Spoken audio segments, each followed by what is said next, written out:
नमस्कार, मैं हूं शारदा जायसवाल। आप देख रहे हैं 24 न्यूज। आइए एक नजर डालते हैं खबर महाराष्ट्र पर।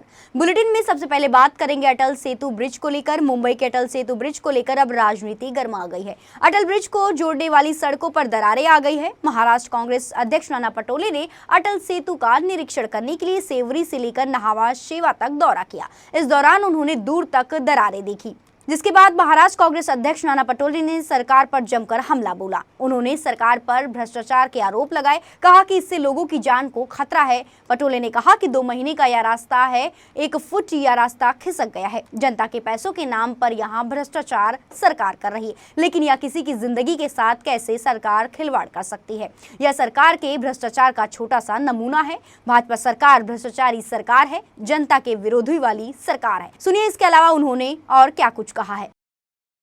पाहिलं असेल की आपण नेहमी सांगतो की आम्ही आरोप करतोय। मी तुम्हाला आज लाईव्ह दाखवलेला आहे।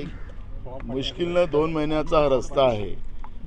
जवळपास 1 फूट हा रस्ता खाली खसकलेला आहे। मोठ्या मोठ्या भेगा पडलेल्या आहेत। आखरी आम्ही जनतेसाठी काम करतोय असं हे सरकार दाखवत असताना त्याच्यामध्ये बँकेचं कर्ज घेऊन हा सगळा पैसा उभारला जातो। राज्याच्या प्रॉपर्ट्या जनतेच्या गहाण ठेवल्या जातात आणि त्याच्या मागे भ्रष्टाचार हाच त्यांच्या मागचा उद्देश आहे। विकास नाही, यांना स्वतःची घरं भरायची आहे या सरकारला, असा उद्देश आहे। पण लोकांच्या जीविताशी खेळायचा याला कोणी अधिकार दिलेला आहे?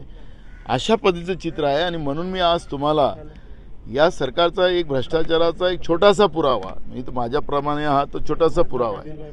समृद्धी मार्ग तर हा लोकांच्या तिथं लोकांना मरायसाठीच तो मार्ग केला आहे का, असंही लोकांच्या समोर प्रश्न येतो आहे। आणि म्हणून मी आपल्याला सांगतो की आम्ही जे काही यांच्यावर वस्तुस्थिती मांडतो आहे ते आरोपामध्ये घेऊ नका। जनतेच्या समोर ह्या सगळ्या गोष्टी आल्या पाहिजेत। म्हणून आज या चिखलफेक आंदोलनाच्या माध्यमातून यांच्यावर आता जनतेने कसं चिखल फेकायचं आणि यांना सत्तेच्या बाहेर कसं काढायचं याचं लोकांनीच आता प्लॅन केला पाहिजे। आणि भाजप प्रणित सरकार जी महाराष्ट्रामध्ये आहे ही भ्रष्टाचारी सरकार आहे। राज्याच्या तरुणांच्या विरोधातली सरकार आहे, राज्यातल्या गरिबाच्या विरोधातली सरकार आहे, राज्यातल्या शेतकऱ्याच्या विरोधातली सरकार आहे।